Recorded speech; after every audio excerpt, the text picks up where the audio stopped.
it's worth the risk to go into development. It's worth the risk to try 3D printing or BTR. You always have to consider someone else and their perspective, and have that govern your decisions, or at least influence your decisions. Move over, baby boomers. It's time for Gen XYZ. It's time to stop waiting on the world to change. It's time to be the change. It's time to stop thinking about how your life can be better. It's time to start taking action, massive action to improve your life. Join Zach Winter and Mark Adair Rios every week as we learn how others have the grit, determination, and conviction to 10X their lives, and as we explore ways that can help you 10X your life. Hello, everybody, and welcome to another episode of the 10X for Gen XYZ. I am Mark Adair Rios. And I'm Zach Winter. And today we're talking with Ashley Wilson. She's the co-founder of Bar Down Investments. It's a commercial real estate investment company with over $60 million in transactions over the last 5 years. And she's also the author of this great book called The Only Women in the Room, and it's knowledge and inspiration from 20 women real estate investors. It's a great book. It's on Amazon right now. But I also wanted to talk to Ashley because I've known her for a few years. We're actually partners in a few deals, and we kind of came up in the multifamily space because she has an interesting background in corporate America. And I thought it would be a great start for us in the 10X for Gen XYZ podcast. So Ashley, how you doing? Great. Thank you so much for having me. Yeah, welcome. Welcome to the podcast. Yeah, welcome to the podcast. So yeah, we're working together in multifamily. You're doing great things in the space. I know that you have a background in real estate in general. You've been doing it for many, many years.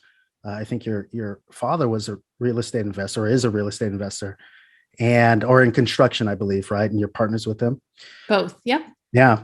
So, but I would love to kind of go back before that and just talk, a little bit about your origin story before all this, what you did, coming out of college and how you got into, like, what shift made you kind of move into real estate fully?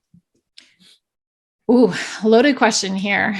Okay. To start with, after I graduated from Colgate University, I actually wanted to be a neuropsychologist and study concussion syndrome in professional athletes. So I took a year off of school before going back to med school. And during that year off, I landed at Sanofi Aventis, which is one of the top pharmaceutical companies in the world. And I landed in the central nervous system department as an admin to the director of the department. It was there where the director realized that I was more than just an admin and didn't understand how I was even an admin in the department, as opposed to a project assistant or working with clinical trials. And I explained what I wanted to do, and he quickly scheduled a meeting with me, sat me down for about an hour, and explained to me all the reasons why I shouldn't be a physician, and that I should work within pharma as opposed to become a physician, and that I would have a greater impact on the world. It was a better work-life balance, which ultimately was one of my goals in life, is to have a work-life balance. But he really convinced me that business was more, going in the corporate side of the medical field was a better path, because he had started his career doing the opposite. And it was a situation where, learn from my mistakes kind of thing, or my perspective. So I did that. And this was all in one conversation? In one conversation. And it actually stemmed from the fact that I read an article in New England Journal of Medicine during undergrad that he was reading. And when I came into his office one day, I looked down at his desk and saw this one issue of New England Journal of Medicine. And I quoted some of the things in the article, and he was like, "What are you doing as an admin?" So it goes to show you that, working on your self-development and constantly educating yourself can really open a lot of doors for you. And that's what it did for me. So he quickly created a position for me at Sanofi, like out of thin air. within a week, there was this new position and he gave it to me. I didn't have to interview. He gave it to me. And I then was very fortunate to be placed under the tutelage of this other woman who sat me down and recognized that I had a lot of potential very early on and said to me, this is how you can fast track your career in pharma, and literally showed me the shortcuts I could take. So within about, I want to say 3 or 4 years, I was a director. Wow. I was a director I transitioned from Sanofi Aventis to Wyeth, and then from Wyeth to GlaxoSmithKline. And I worked in the vaccine department, and I was a director of global clinical development across multiple therapeutic areas. I had 17 direct reports, going to 21. I just had fast tracked my career. I also compromised a lot of my time and my health, in terms of getting there. It took a lot of hard work, lots of weekends, evenings. I mean, you name it, I did it. Holidays, I had no life. I also got my master's full time at the same time. Crazy. So not only did I get it full time, but I did a 2.5-year program in a year and 3 months, and graduated with straight A's. That was my only focus, was really trying to get to the top. I wanted to be a CEO of a major pharmaceutical company. Were you married at that time? I had just started dating Kyle, who's now my husband. And because of Kyle's career, so for anyone who doesn't know my husband, he was a professional hockey player, and his career often left huge gaps of time for us not even to be able to communicate. So it just lent itself very well for me to focus on my career and my mental growth in terms of education and pursuing my master's degree. So that's really my entire focus. I didn't party. I didn't go out, I was young. I was right out of college. And I lived with my parents.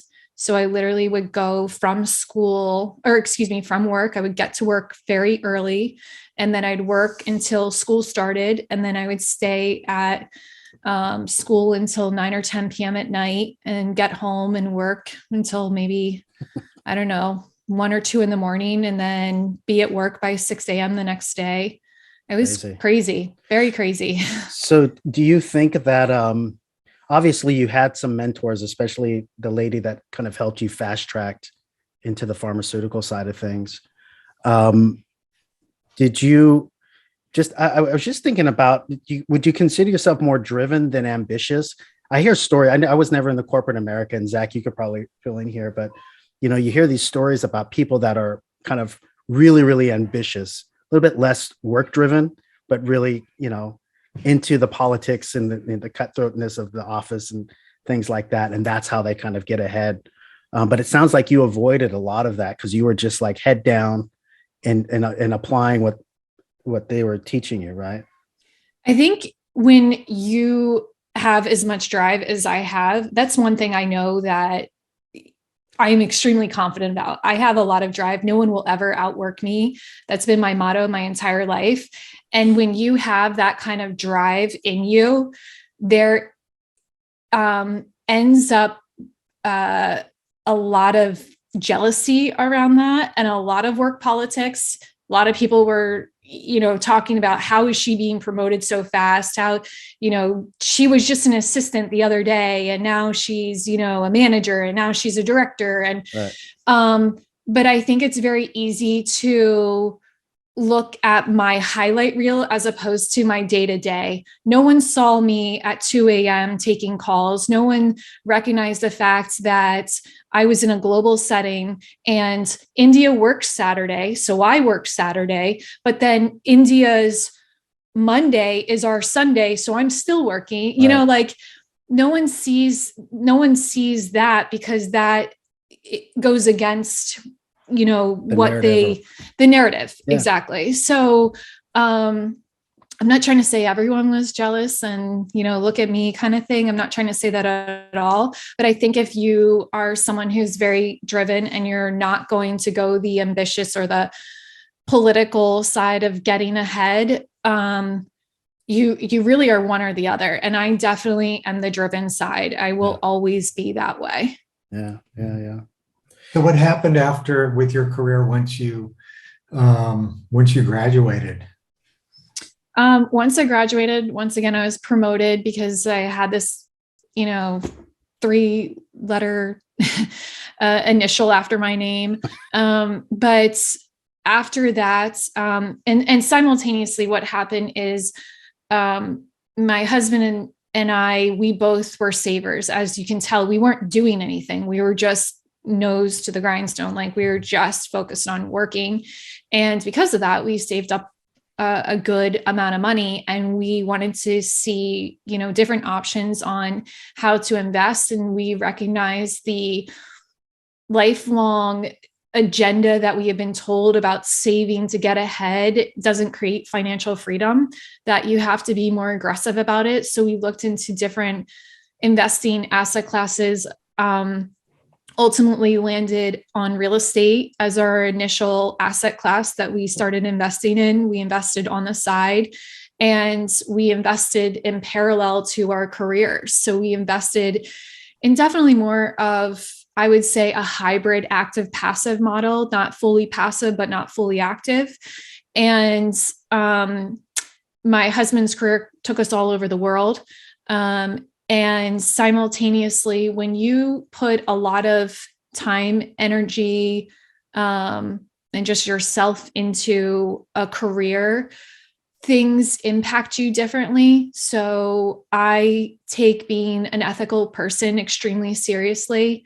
Mm-hmm. And there was something that was happening at the company that I was working for that I did not agree with.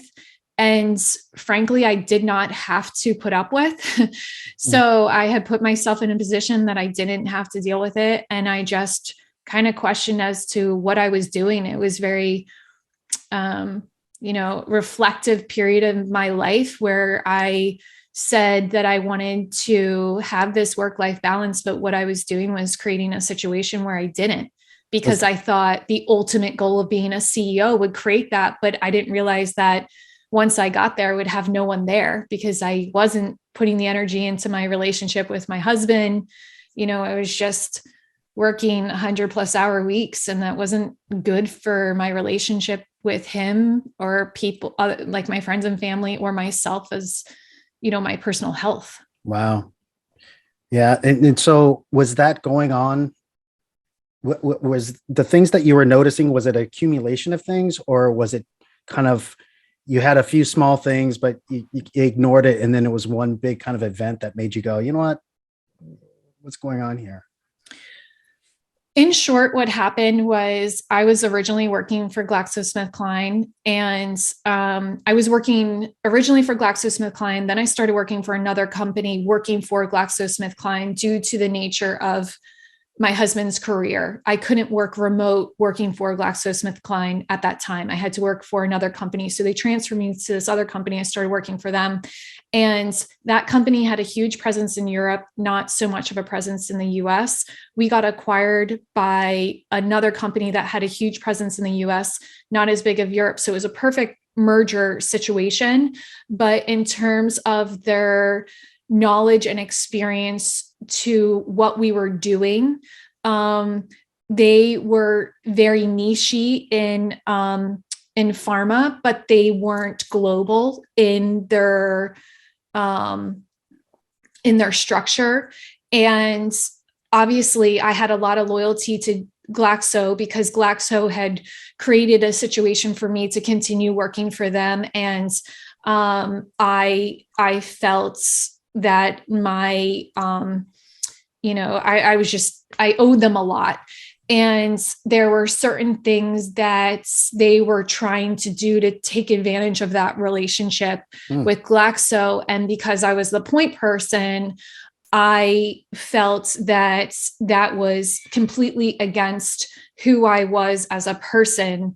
Because whether it's a company or a person, if someone is doing a good thing, I will always, always be loyal to that person or company, that entity. And I felt that I was put in a position to have to act in a non-ethical way, and I refused to do it. Ultimately, is what happened. So that's why I resigned, because I refused to back down on things that I didn't think were being done ethically. Wow.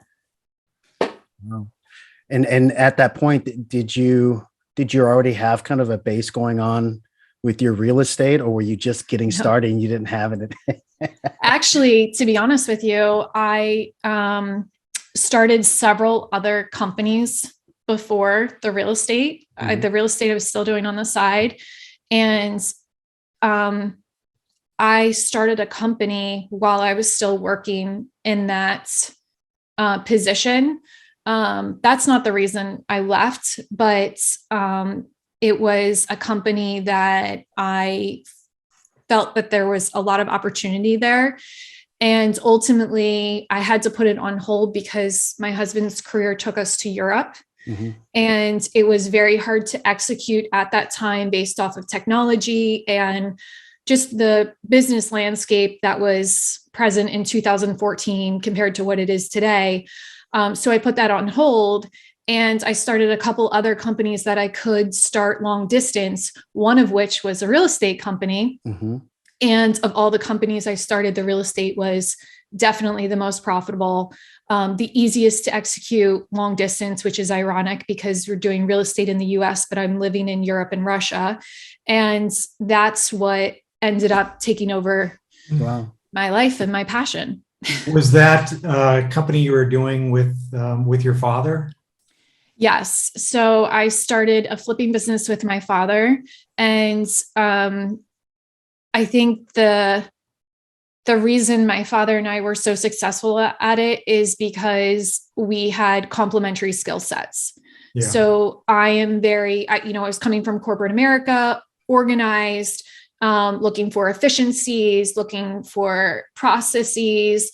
To give an example, our first flip took about 9.5 months to execute from start to finish. A year later, we did the exact same scope, in fact, a little bit larger of a scope, and it took us 9.5 weeks. Wow. So I feel like I was a great partner for my dad in that sense, but he was a great partner for me because he had all the knowledge, all the experience. He still to this day teaches inspectors and code enforcers the history of codes because he has had a large part of his career working on early 1900s and late 1800 homes. So he knows the change in construction and code. So and he has all the connections. He had the bench, right? He had all the contacts of actually executing on real estate. So that was another thing that proved to be very beneficial in the partnership. Yeah. Yeah. It's great when partners have complementary skills so they can, your dad sounds like he was a very, very professional at being kind of the general contractor, boots on the ground, being able to implement it. And then you were kind of the behind the scenes in the office, working on all of the strategies and timelines. Plus, knowing you and obviously knowing your background, and we'll talk a little bit about the multifamily part of it, just kind of large companies, single companies that we run these big buildings. But kind of knowing that asset management and operations are your superpower, right? This is what you do. And it all fits, just kind of learning about your background. And that makes sense as well, being able to do that. It's tricky, I would imagine, did you have a sense at a certain point? Did you, like when I was in residential real estate, I was doing some wholesaling, some flipping, but I also felt like there's a limit that you can do. Even with partners, there's a limit that you can do. Maybe you can build out a huge company that does, 10 flips a month or whatever. But I always feel like you're always grinding for your money. You're always grinding for that money. Did you have any of that? Yeah, I definitely had that feeling. And I also had the feeling that I was just creating another job for myself. And I was also thinking to myself that you can grow horizontally or laterally. And at the time, I only saw flipping as a horizontal growth Right. potential.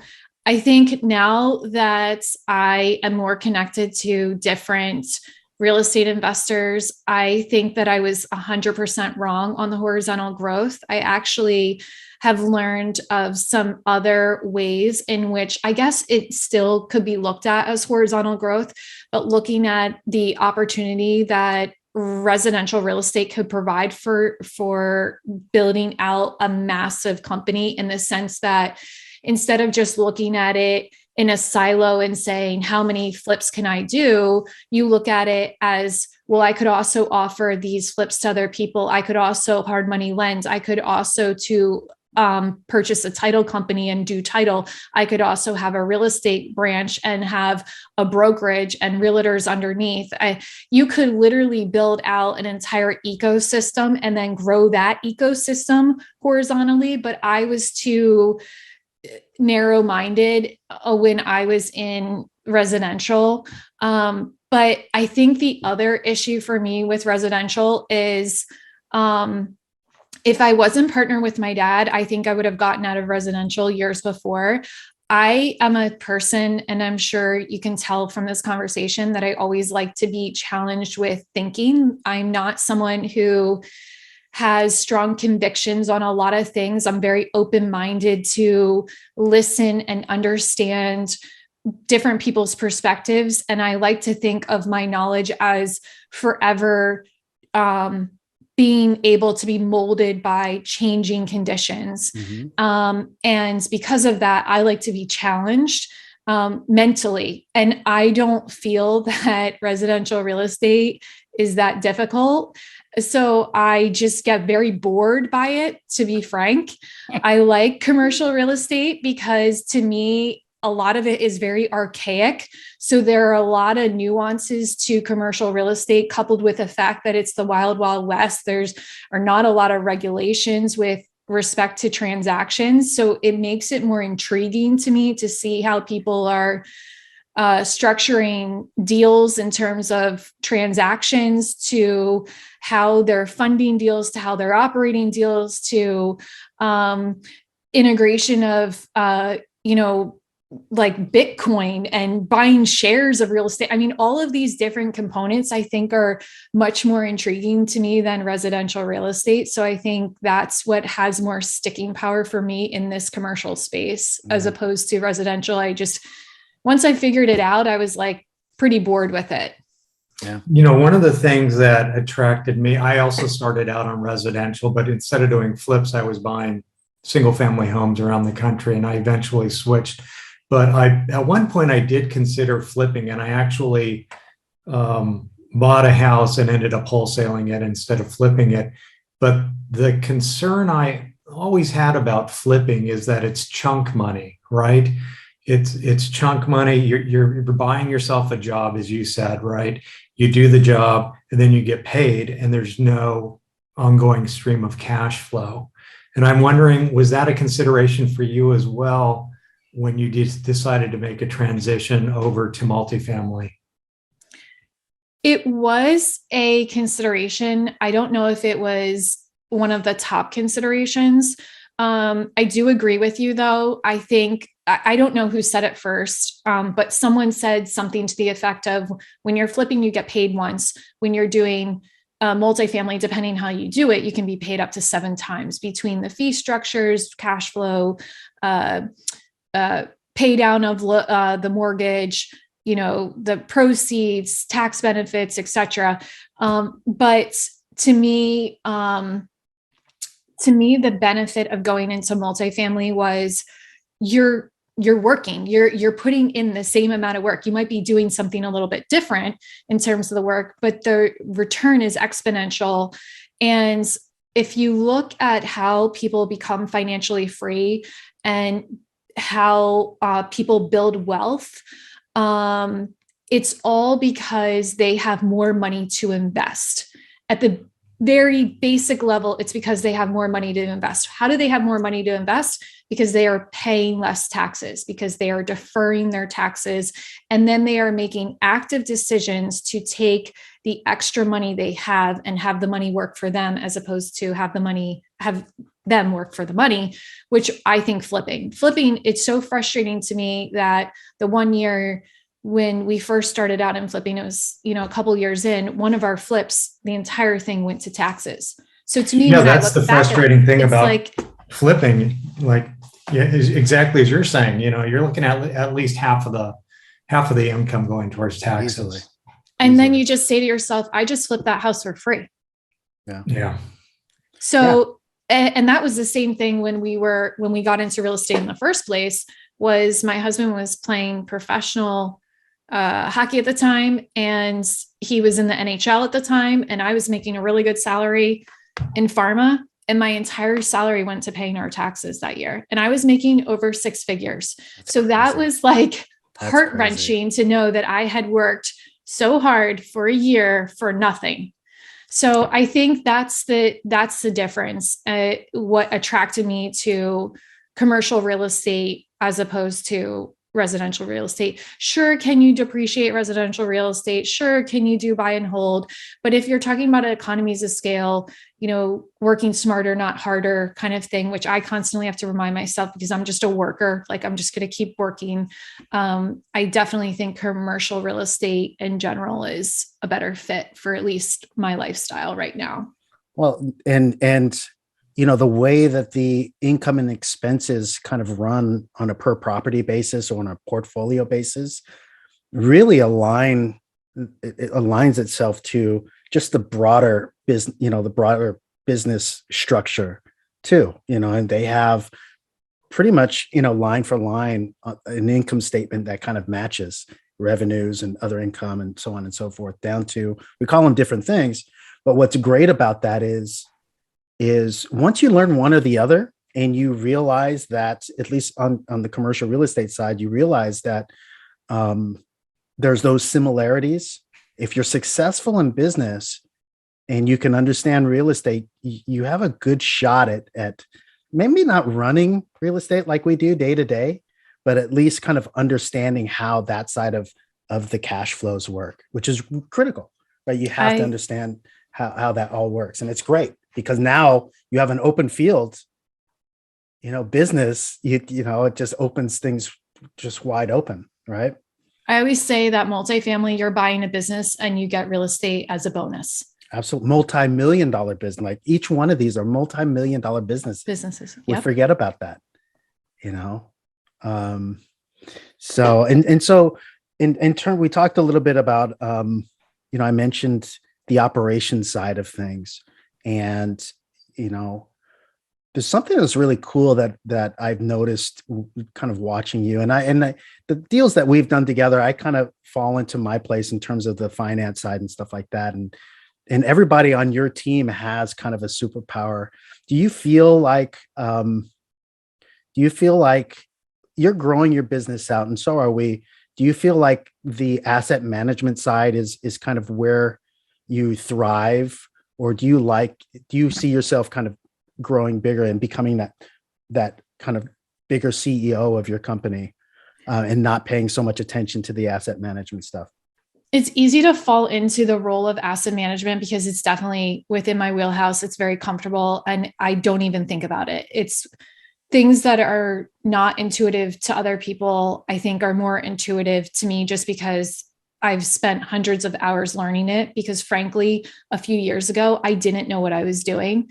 And in order for me to feel comfortable, I had to read every single book on asset management, watch every podcast, go on YouTube, and really educate myself on all different aspects of it.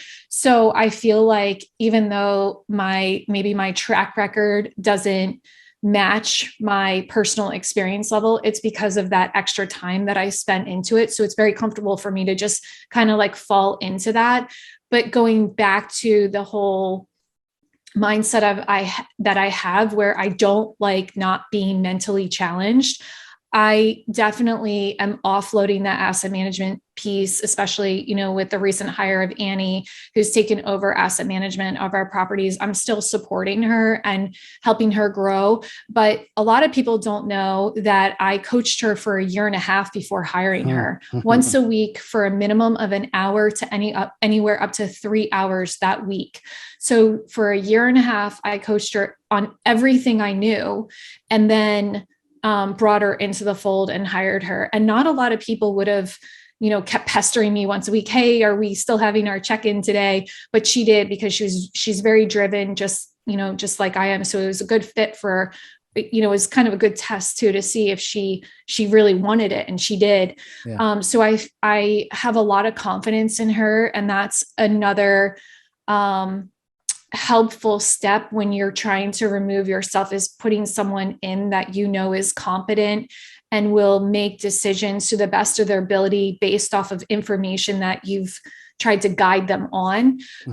I ideally would like to be more big picture type of person. I naturally, ever since I was a little kid, I could tell you stories about things that I did in school, but I love creating things. I love being an entrepreneur. I love starting businesses, and I like executing them in the beginning just to try to figure it out and figure out all the nuances. But just like in residential real estate, I got bored once I set up all the systems. I got bored once I set up the systems with asset management. I got bored with, I tend to get bored around the 2-year marker. Multifamily is the only business that I can say that I pushed past the 2-year marker and I still wasn't bored. And that's a lot to do with the fact that I still think the multifamily industry as a whole is still so behind the times with tech and supportive systems. I think there's a lot of opportunity in this space. If you're listening and you are a, computer science background and can build CRMs, even like I can't even find a real estate CRM that I like. So in terms of the opportunity there and in the landscape of things that are changing, that's what's kept me interested in the multifamily sector. But I think there's a lot of things that I find extremely interesting business-wise in general that I would love to be able to pursue. So the faster I can get our team organized and going, I want to move into development, which is it's still a sector of real estate, but there are some other things I want to pursue outside of real estate as well. Cool. Yeah, that's very cool.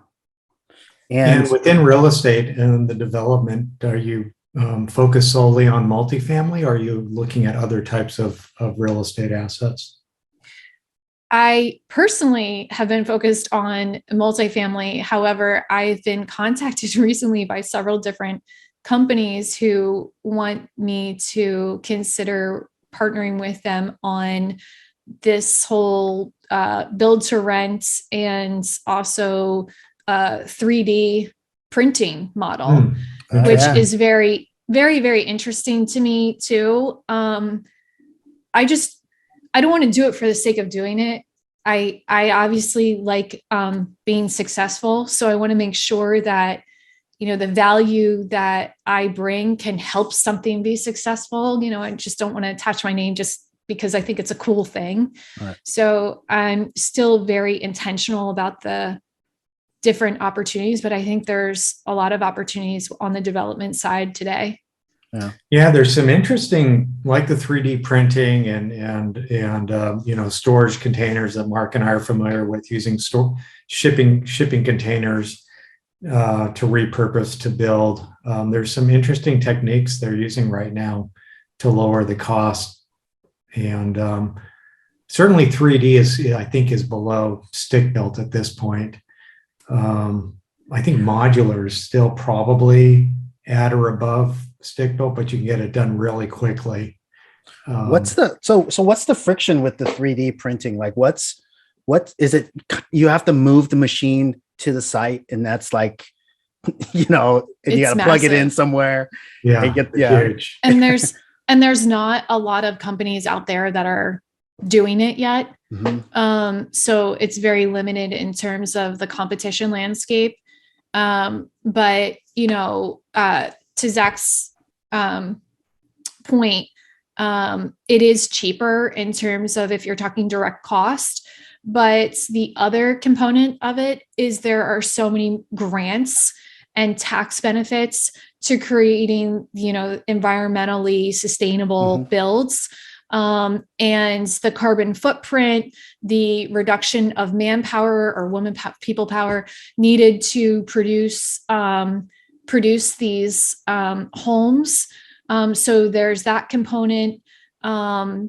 One group I looked at said, we went from 12 people going to build out the structure, the frame and the framework and the exterior to 3.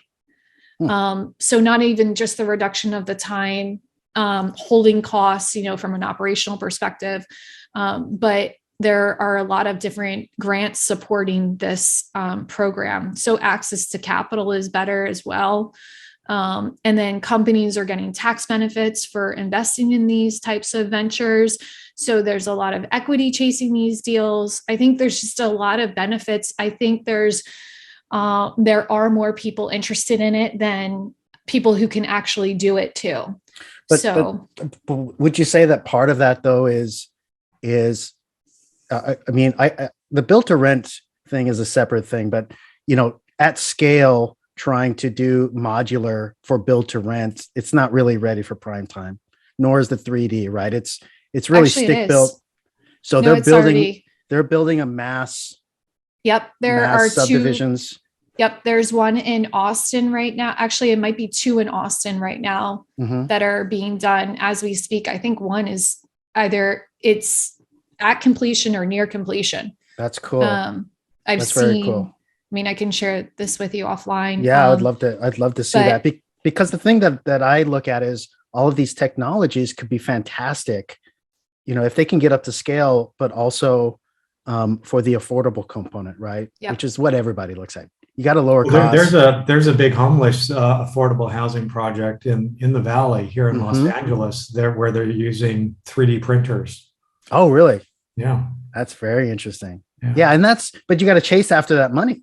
You have to, as Ashley's saying, I'm sure they applied for grants and are getting the project subsidized to make it pencil out. Totally. Yeah, that's very interesting. I love all of that. The challenge with building too is everyone talks about the hold time is the biggest risk when you're building, is making sure that you have your permits in place and you have, entitled lands and all of these different factors. The benefit with these 3D printers is there's more incentive to get them passed because of the affordability component. So if you're going to an area that's an opportunity zone, even if you aren't going to an area that's an opportunity zone and you're just positioning a property under the BTR model or the LIHTC model, like low income tax credit type models, obviously municipalities, unless they're in affluent areas, are going to be proponents for this because it solves a problem that we're facing throughout the country. Yeah. So there is definitely a lot of opportunity. And then when it's less time to actually execute on, you have less risk in terms of market shifts. And that's the big benefit of modular. So even though modular might cost more to build, the time to build it is so much less that you remove a lot of that risk and that holding cost. But on the flip side, right, if it's truly a grant-driven affordability project, profits and holding costs and timing and stuff like that are a little bit less critical, right? You have to get people housed, but in terms of like getting it done very quickly, so you're lowering your construction costs and development costs are, a for-profit deal, we got to get it done, 12 to 18 months because the market can shift on us. We're kind of, looking at that. And I wonder how critical that is for these affordable kind of types of projects. Aside from even for not affordable, but just for, market projects, apartment buildings, office buildings, hotels, a lot of the builders are going modular now. Yeah. Because they reduce that risk of holding time. I love that. I think there's a big I mean, there's a pathway that I see for the future, just really kind of getting the construction components streamlined.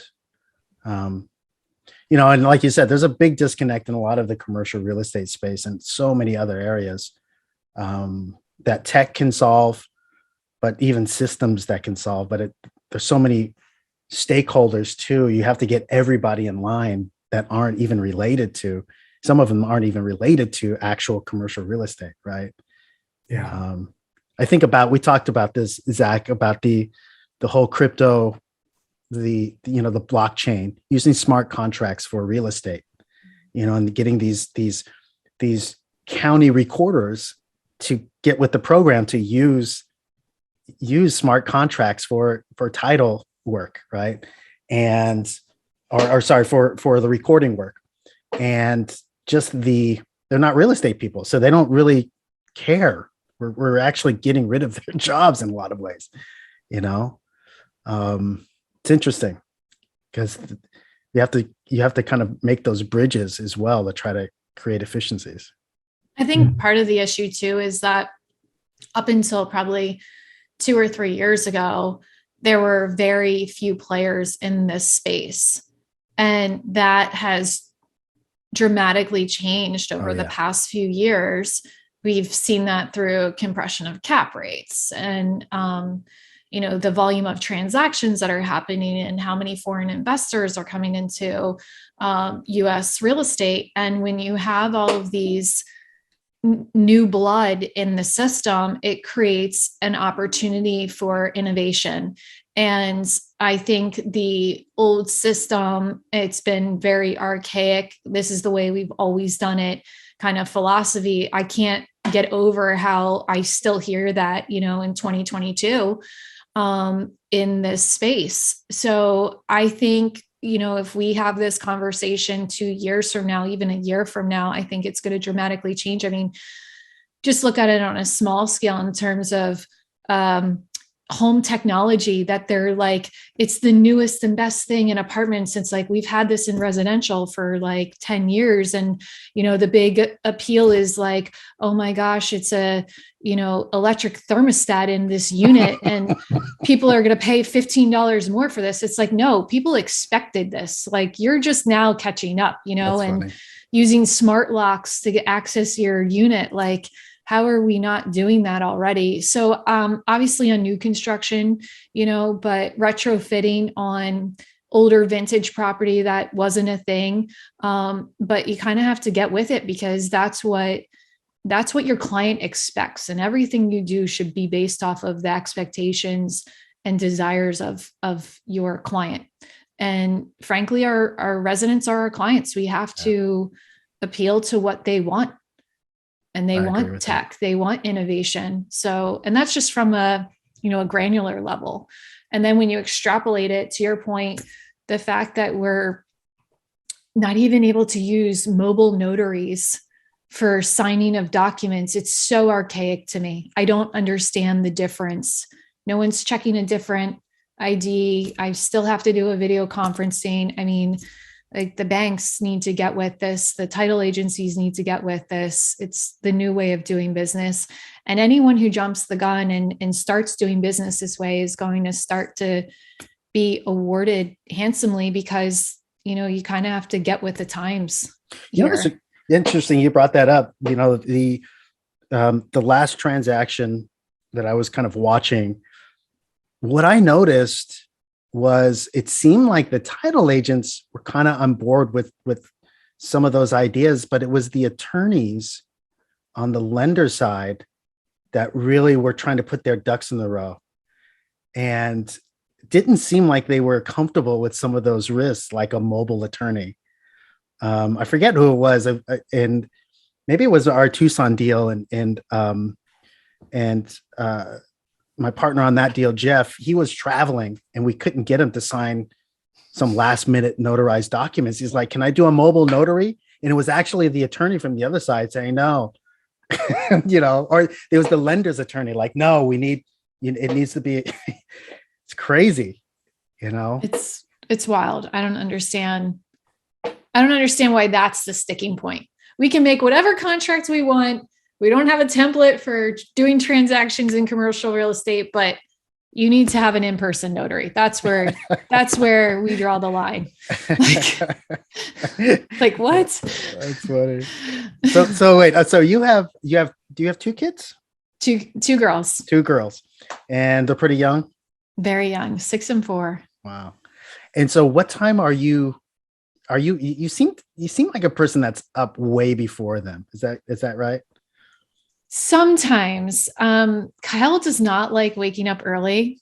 And when I wake up early, it wakes him up. So he is not a huge fan. I'm an early riser though. So I kind of just sit in the bed and start doing stuff on my phone and working, try to be as quiet as possible, or I'll get up way early. I can't get up just a little bit before him. It's like 2 hours before him. So it'll give him enough time to fall back asleep. Right.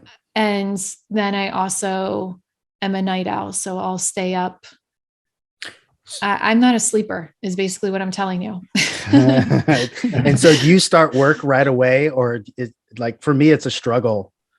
I get up really, really early in the morning for, like you, almost atmospheric reasons. Right. And so I'm up 4:30, 5 o'clock in the morning. Yep. And for me, those first 3 hours, I love that time in the morning, but like, I also like, my phone is like always encroaching on me, like answer me, like emails coming, like.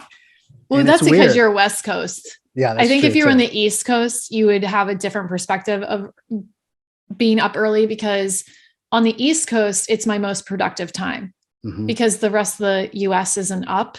Yeah. So, 4:30 is 7:30 Philly time. So I'm probably the one annoying you, calling you at that time. But yeah, I find that my most productive hours are when I first get up. That's when I love to run rent analysis on properties, because I feel like I fly through them. When it's later in the day, I don't know how you do rent analysis, but I have a very complicated way in which I do pro forma rents on properties that I'm looking at. And I take a lot of factors in place all at the same time. And I just feel like when I'm later in the day, I have to be more cognizant about all of those factors, where it's second nature to me when I first wake up. So I could probably easily do 5 or 6 properties within an hour when I first wake up in the morning, where if I do that later in the day, I might get through 2 or 3 max. But you don't do any underwriting, right? You basically kind of take those little pieces and push them up to, I think Kyle does your underwriting, correct? I do the pro forma rents, and then he does the underwriting, the initial underwriting. And then I go back and go through it from an operational perspective, like one final time. But in terms of the actual underwrite, I'm only looking at the P&L once I give him pro forma rents. I don't look at, investor returns, and I give him CapEx too. I do all of our CapEx numbers, but other than that, and I also look at, I'll tell him what rental projections, not only on pro forma rents on what we're going to achieve, but by year, what that breakdown is going to look like, what our business plan is going to be, what our vacancy concessions, loss to lease, bad debt. I'll also tell him to like what class property, what expense ratio I think it should have. I give him more sort of like assumptions. He's more like the one doing all the inputs and making sure that all of the calculations are tied to each other. He's more tech minded than I am. Yeah. And he's also more detail oriented. So that's one thing, you should always match a skill with someone's core genius. I am not a super detailed person.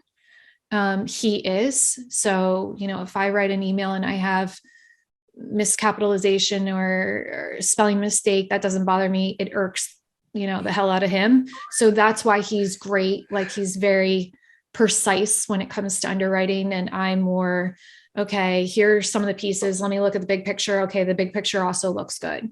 All right. So we look at it from 2 different perspectives. There's a really good thing in there, right? Because you mentioned earlier, just talking about our renters being our clients. And obviously, with the kind of companies that we have, we have different clients in different spheres, right? Our investors are our clients as well, and big stakeholders. But in terms of the product that we put out there, which are these units or suites and commercial or whatever it is, storage units, things like that, the renters are our clients, and putting out a good product for that. And so one thing that I always, a lot of people are very comfortable in the space of like, I feel comfortable doing the underwriting because I can sit down on my computer and that's, but having that big picture and also being able to consider, hey, we're creating products for actual people that are going to be in there, is something that kind of goes over the head of a lot of people that are so focused on their numbers, right? It's critical. I agree with you. In fact, so we have a coaching program, and one of the things we coach on is how to do performer rents. And to me, it's second nature, but to a lot of people, it isn't. That you have to have the mindset of a prospective tenant or resident of a property and say, I have option A and option B. Which one am I going to choose? Why? And if I choose option A, would I still choose it if it was $10 more, $25 more, $50 more? Where's that tipping scale that then pushes the person to the other property? Some people may say, okay, that sounds right in theory, but how does that actually happen? Let's say, for example, property A doesn't have an in-suite washer and dryer, but property B does, right? So, okay, the rent difference between them is $200. Well, what if it's $150? What if it's $100? What if it's $50? What if it's $25? Personally, I would pay at least $50 more to have my own washer dryer in my unit as opposed to go to a laundry facility, whether it be on site or off site. So it's things like those little nuances and trying to always put yourself in the perspective of someone else, like your end user. Also, too, when you're doing these, the pro forma and the projections from an investor standpoint, okay, this area is maybe not as strong of an area. So what type of return will push someone to say, okay, you know what, it's worth that risk to try to, reposition this property. Same, it's worth the risk to go into development. It's worth the risk to try 3D printing or BTR. You always have to consider someone else and their perspective, and have that govern your decisions, or at least influence your decisions. Because I think if you're always thinking about, all these different factors, that is the way that you can have someone else in the room when they're not actually there. So they're contributing to your think tank as to how you execute on deals. Interesting. Ashley, do you use any of the rent pricing software programs? Have you tried that? No, I haven't. It probably would save me a lot of time. The LRO, like LRO and stuff like that. Yeah. Right? Yeah. Oh, are you talking about what's it called? You're talking about when it's in a submarket and it automatically calculates. Yeah. So there are obviously a lot of different programs by market. The reason why I don't like it is it relies on the entire market to actually use it the correct way. And when it is not used correctly across the majority of the market, it actually can be a detriment. So that's the only reason that I haven't used it. Do you mean past. Wait? So you mean used by other groups? Yeah. Like if the whole market isn't using it, then it starts. Yes. So what it looks at, and I'm blanking on the name in Houston, the name of the program, but it's you can easily identify it when you're looking at a property because their rents are like all out of whack. They don't make sense at all. But basically what it does is, and this is what I do, to be honest with you, when I do pro forma rents, is I look at the absorption.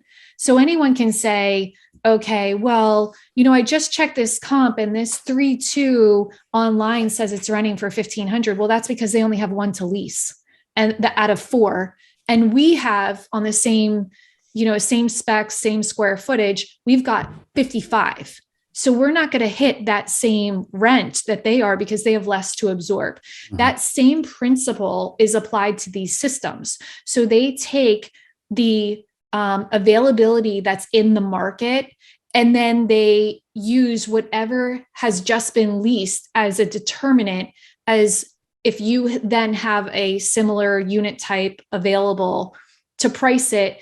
And it creates kind of these economies of scale because it's using all the data across multiple properties to be able to identify how much you can push rents. In a very competitive market where everyone's using it, it's great because you can maximize how much rent you can get. Mm-hmm. But if everyone's not using it, some people are concessing, it can really throw it off. So it looks like you could push the rents further, but it's not considering all the vacancy in that marketplace that someone could go, once again, going back to that example and say, I'll just rent from property B because it's the same unit, but it's not on that same system.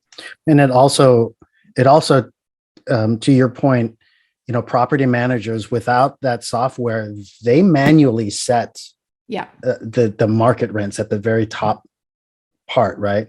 And then we typically, what we do is we figure out what we're actually getting in rents, and the difference is what we call loss or gain to lease. Mm-hmm. And that manually setting market is the very subjective part of all of this, that software is supposed to try to take away that whole part of it and match. But to your point, if you have one portion of the manager population kind of making up rents because that's what they feel the market rent should be, and then the others doing the software and trying to match all that, it gets a little sticky. So you actually brought up another component to it, which is the human impact of it.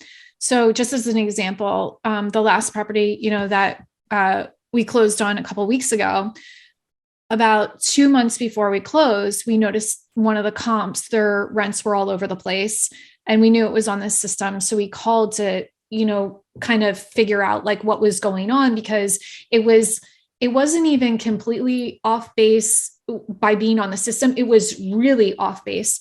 So we asked the leasing agent what was going on. And because the system is so complicated, typically properties only train one person on it. Well, that person happened to be on vacation for the week. So the rents, they didn't know how to adjust the rents. So they said, yes, we know these rents are out of whack, but they can't be fixed until next week, until the person comes back from vacation. That's so were these apartments that were actually rented out to tenants at like below market rents? They were available. They were saying they were available units on the site, but she wasn't leasing them because the rents were like, some were significantly way below, some were significantly above, but it was chaotic. And we had several investors at that time, because we had just done our launch of the offering, check our comps, which you should always do, right, as an investor. And they're calling us and saying, what's going on? And we had just done the rent comps a few weeks before when we were putting together the whole package.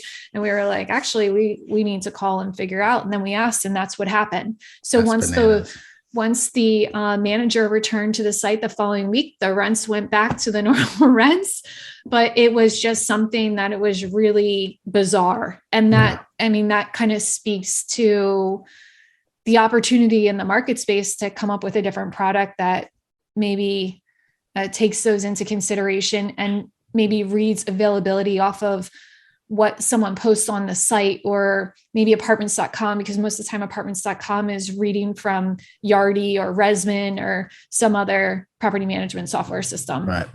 Yeah. I think this rent pricing system probably comes out of the hotel industry. We used it when I had a hotel in Austin, Texas, and we used it. And it makes sense there because you're able to identify your main competitors in the market and price, factoring in where their pricing is, and it would adjust, hourly. but that's the hotel industry. And when you try to apply it to apartments, I think for the most part, when we talk to large apartment management companies, there's some resistance to adopting that type of a software program. And I think part of it is probably because of the education learning curve and the difficulties you have that we've been talking about to actually get it to work accurately and precisely. And it may also be that, the software isn't at the level that it needs to be at yet in the apartment sector. You bring up a really good point. And I was just going to say, you bring up a really good point, Zach, that, the hotel industry, the airline industry uses something very similar. There's a velocity thing that you need to be on the cutting edge in order to make deals to kind of get things moving, right? If you have stale units that need to move in the hotel industry, you have, 5 rooms that need to go that night. The software will adjust it down. Boom, they're gone. Where the apartments, to your point, Ashley, too, it's got to be a market where there's so much activity, but everybody's on the software that, they can train themselves to each other. But if you're not in one of those markets where the velocity, there's not that amount of velocity, it's off. And you're talking about 12-month leases. Once those units are gone, now the software sits in the background and waits for another vacancy to show up, right? I had heard that this originated out of the hotel industry. And what I was told at the time, and I don't know if this is right or not, but what I was told at the time is the hotel industry is pretty much all on the same software behind the scenes because of the complexity of the hotel system. In fact, I was listening to this new group that is trying to basically help hotels fill the gap with, how you can't check in till a certain time.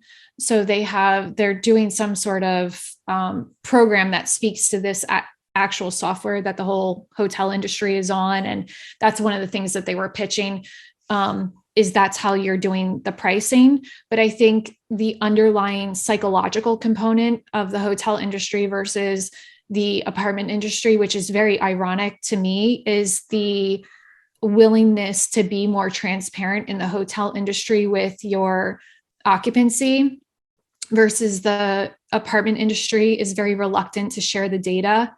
And I think that if apartment industry as a whole, even, you can see it on a micro level when you look at certain submarkets where they're all like friends with each other and they're all willing to share the information, the market as a whole can work better together than they can individually. And I think the hotel industry, while still being competitive and, trying to give you incentives to rent from one hotel versus another, the underlying the underlying working relationship is a little bit more collaborative than I find the multifamily. And I don't know if that's just because I'm outside the hotel industry and I'm looking in and I'm going based off of what other people have told me, but it seems to me that the apartment industry is very reluctant to share occupancy and rent specials. And you really have to dig or secret shop for this information. And the hotel industry has a little bit more transparency. Even when you go on that, there's two more units, 2 more bedrooms left at this rate. They're willing to share that, where if you go into an apartment, it's not telling you how many units are left at that rate. Yeah. It's just, this is the unit that's available. Yeah. The hotel industry does have, I guess, something comparable to CoStar, but I think the data is more accurate than CoStar. The problem with CoStar is they rely on whoever they're calling at the particular building to self-report, and they're depending on that being accurate rather than pulling the actual data, the actual occupancy. Well, interesting. CoStar actually bought STR, which is that data, the hotel data. Right. Yeah. Like who hasn't CoStar bought? But right. but that's still for the hotel industry. Yeah, still for the apply STR to apartments, for example. So absolutely, for apartments, they're dependent on people calling the property manager and saying, "Hey, what's your occupancy?" And I think that's part of the problem. And I know we've checked our own apartments, for example, and the occupancy level and rent rates were off. Completely off. Totally off. But, and to your point, Ashley, I think that just overall hotel rooms are very transactional, short-term leases, overnight or, very, very short-term. And it's commoditized in a lot of ways. So when you know that you're kind of commoditized, you're competing on price a lot of the times and quality probably. But if you have five mini suite hotels in the same area, because the airport is the main source of people, you don't have to worry about that. Whereas apartment buildings, there's a quality thing. There's all kinds of stuff kind of going on where you're trying to grab these renters to look at your place and snatch them up for longer periods of time. It's a little bit less commoditized, I think. And yep. Totally agree. Yeah. So, okay. So you wrote your book. I love your book. I was actually one of the first people that bought it on Amazon.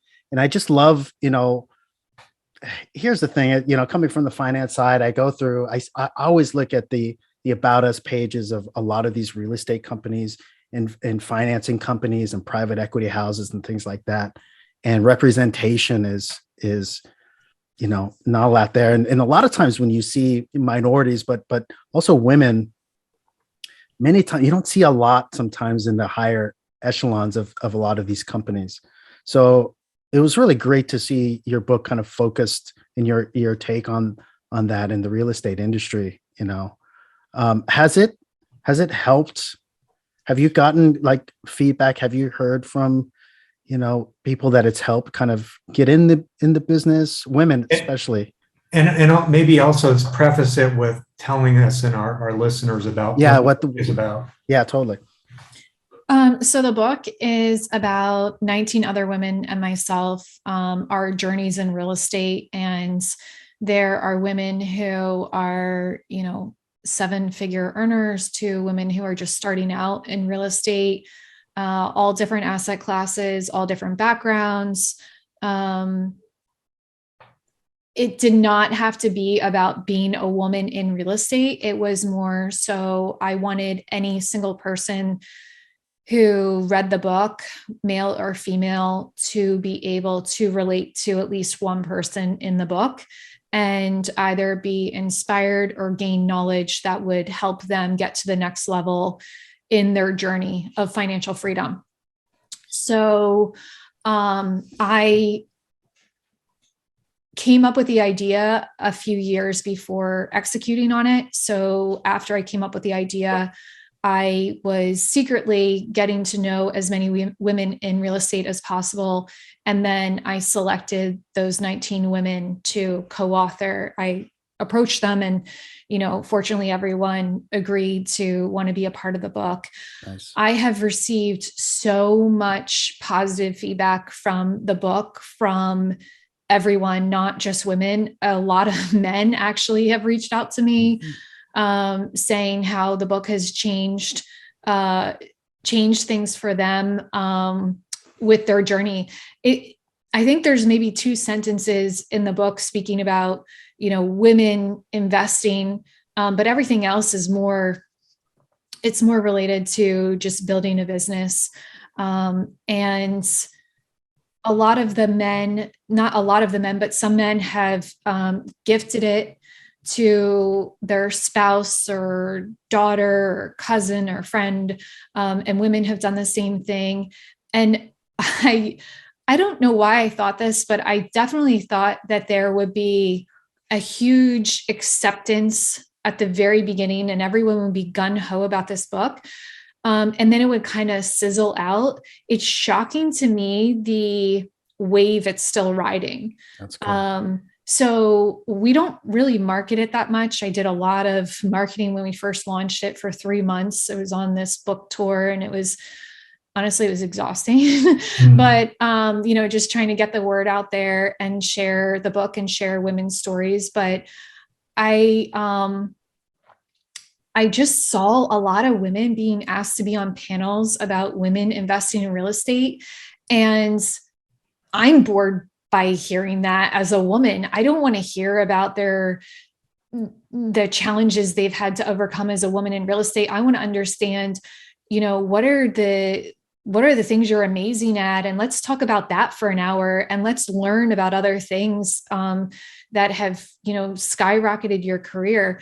There are a lot of things that people talk about where, you can leverage being a woman in real estate too, so I've heard people talk about that as opposed to it always being a negative. It doesn't have to be a negative kind of storyline. So I've just really enjoyed highlighting these women. I think it's given them a platform to be keynote speakers and, be on podcasts and get more visibility, and then create role models for the future generations of women that are coming up in the industry, because they're going to go so much further than we're even possible of going. Because, what is it? Walking in the footsteps of giants kind of thing. Not that, we're the best at anything or whatever. I'm not trying to brag on us, but it's, if you're helping trailblaze a situation, you can really help propel a lot of people following your footsteps. And that was important to me. And then having two daughters, you have two daughters and you want to be a role model for them, and show them other women that are in the same space, because eventually in their teenage years, they're not going to think mom's cool. So hopefully they'll think the other 19 women are cool. Yeah. That's really cool. Yeah. Have you thought about writing a sequel with perhaps the next generation of women in the industry? It's funny because I often get asked that question, and I just want to make sure that this book was so powerful, I think, for a lot of women. And I just want to be able to create that same power. And I don't know how that looks yet. I don't want to just duplicate something and then people don't read it because they feel like it's a carbon copy of what has already been out there. I was very intentional about having young women investors, older women investors who, they were retired and then decided to get into real estate, to people who were expats coming to the US, to people who grew up in a trailer park and now, are multimillionaires. To I tried to get a lot of people. So I just struggle right now with, how do I create something as powerful as that again? Yeah. I have some other book ideas, but right now they aren't focused on the women component, but maybe in the future. Yeah. Always open. Very cool. If people are interested in purchasing it, where's the best site to go to pick it up? On Amazon. So you can buy a copy on Amazon by searching The Only Woman in the Room.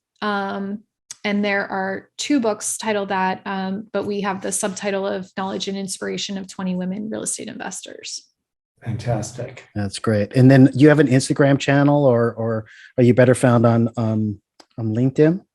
On Instagram, you can find me at Bad Ash Investor, and I am also on LinkedIn under Ashley Wilson. Fantastic. This has been great. I know we just covered such a broad range of subjects, and I know we could talk for another couple hours too, just about all this stuff, because we geek out on things, but it's been awesome. Thank you so much. We finally got you in front of the microphone. I know it's been a couple months coming, but obviously you're very busy. So it's been great. Great having you. Yeah, I really enjoyed it, Ashley.